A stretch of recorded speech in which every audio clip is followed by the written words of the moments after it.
শিয়াল মানে চতুর বুদ্ধিসম্মত একটি প্রাণী, আর আমরা এই প্রাণীটিকে কম বেশি সবাই ভয় পেয়ে থাকি।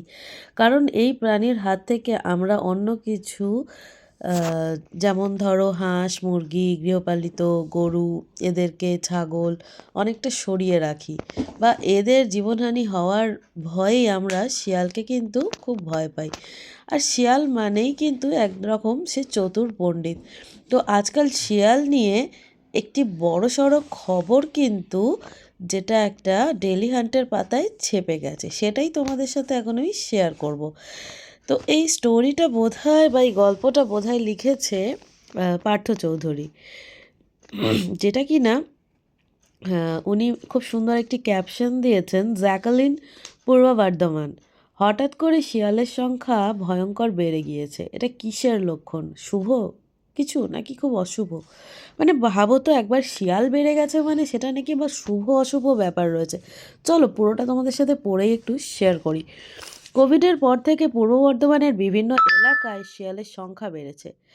আগে মূলত নদীর ধারের ঝোপ জঙ্গলে শিয়ালের দেখা মিলত, মাঝে মধ্যে তার গ্রামের প্রান্ত থেকে হাঁস মুরগি ছাগল টেনে নিয়ে যেত, তবে ওই পর্যন্তই। কিন্তু গত 2-3 বছর ধরে প্রায় গোটা পূর্ব বর্ধমানে বিভিন্ন গ্রামীণ এলাকায় শিয়াল বেড়েছে উল্লেখযোগ্য সংখ্যায়। আরও আশ্চর্যের, এরা প্রায়ই রাস্তার উপর দাঁড়িয়ে থাকছে, ফলে বাড়ছে দুর্ঘটনার সম্ভাবনা। এছাড়াও প্রায় নাকি গবাদি পশু পাখি খাওয়া যাচ্ছে গৃহস্থের ঘর থেকে। ভাবো তো একবার, শিয়াল যদি বাড়ে, এরপরে তো শুধু গৃহপালিত পশু না, আমরাই বা কোন ছাড়। শিয়ালের কামড় খেতে হচ্ছে অনেককে, লে হালুয়া, এখন তো কামড়ও চলে এসছে। বিশেষত যারা বাইরে প্রাতকৃত্য সারতে যাচ্ছেন তারাই আক্রান্ত হচ্ছেন বেশি। তাই জন্য তো বলছি বন্ধুরা, সবাই বাইরে প্রাতকৃত্য না সেরে শৌচালয় যখন গভর্নমেন্ট থেকে দিচ্ছে অথবা নিজের বাড়িতে রয়েছে, তো ঘরেই করো না। বেকার বেকার বাইরে প্রাতকৃত্যগুলো সারতে গিয়ে কেন তোমরা বেকার ওই শিয়ালের কামড় খাবে বলো তো? যাই হোক, ওটা আমাদের অন্য প্রসঙ্গ। এখন চলে আসি, কোথায় কোথায় শিয়াল বেড়ে গিয়েছে সেটা তো তোমাদের জানা উচিত না, কোথায় কোথায় শিয়ালের সংখ্যা বেড়েছে। যেমন চলে আসি সেই এরিয়াগুলো তোমাদের সাথে শেয়ার করি, বুঝে শুনে সে রাস্তা দিয়ে চলাফেরা করো। তার মধ্যে প্রথম যেরকম দেখা যাচ্ছে, পূর্ব বর্ধমানের রায়না, খণ্ডঘোষ, বর্ধমান সদর 1, বর্ধমান সদর 2, গলসি, জামালপুর, মন্তেশ্বর, বরশুল, পাল্লা রোড, নাদরা। বুঝতে পারছো বর্ধমান জেলাটা কত ভয়ঙ্কর হয়ে উঠেছে এই শিয়ালের জন্য। এছাড়াও কালনা কাটোয়া বিভিন্ন এলাকাতেও শিয়ালের উপদ্রব ক্রমেই বাড়ছে।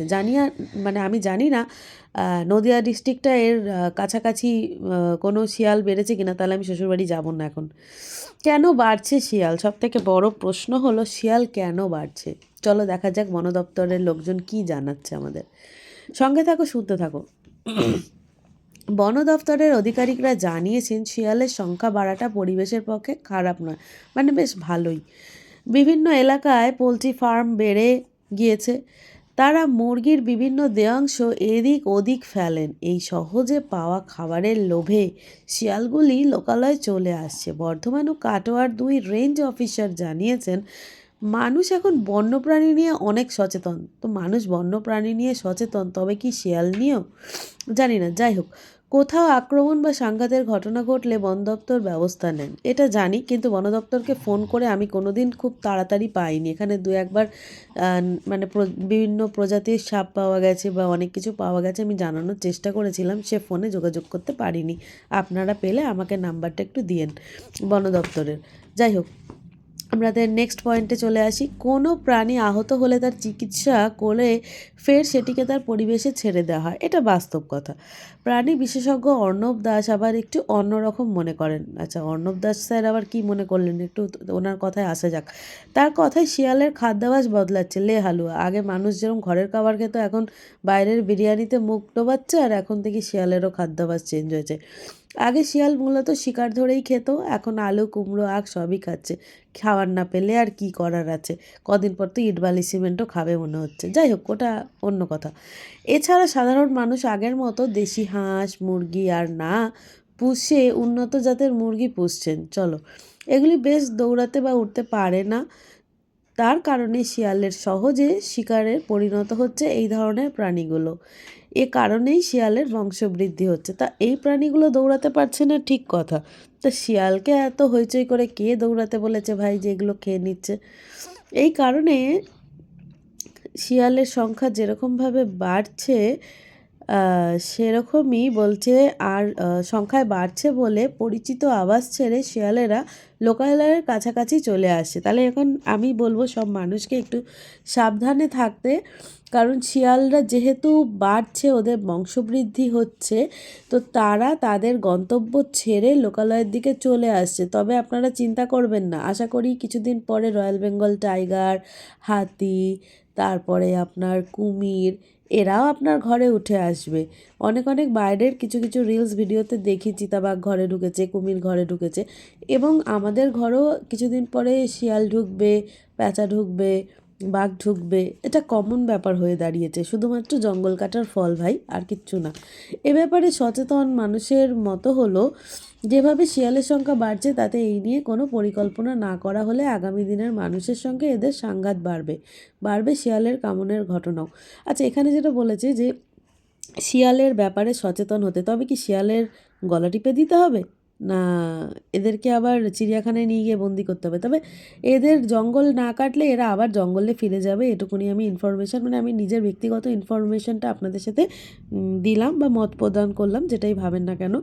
তবে এদেরকে গলা টিপে অন্য কিছু করার চেষ্টা করবেন না, এরা বনজ প্রাণী।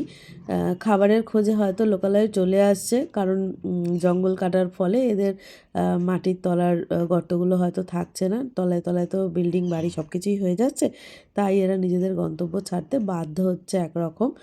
তো তবে এদের সাথে ভালোভাবে চলার চেষ্টা করবেন, দু একটা চিকেন খাওয়ার পরে এদেরকেও দিয়ে দেওয়ার চেষ্টা করবেন, যাতে এরা আবার ওই চিকেন, হাঁস এসবের লোভে যেন আবার খাবারের খোঁজে আপনার বাড়ির দিকে হানা না দেয়। তাই এদেরকে বনের জিনিস বনেই সুন্দর যেরকম লাগে সেরমভাবেই ছেড়ে দেবেন, দেখবেন যাতে আপনারাও ভালো থাকতে পারেন, সঙ্গে আমরাও যেন ভালো থাকতে পারি।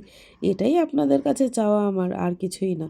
ভালো থাকবেন, সুস্থ থাকবেন। আমার ভিডিওটা ভালো লাগলে অবশ্যই শেয়ার করবেন। আর আমার চিকুর একসাথে ড্রয়িং আপনাদের কেমন লেগেছে অবশ্যই কিন্তু জানাতে ভুলবেন না। Thank you.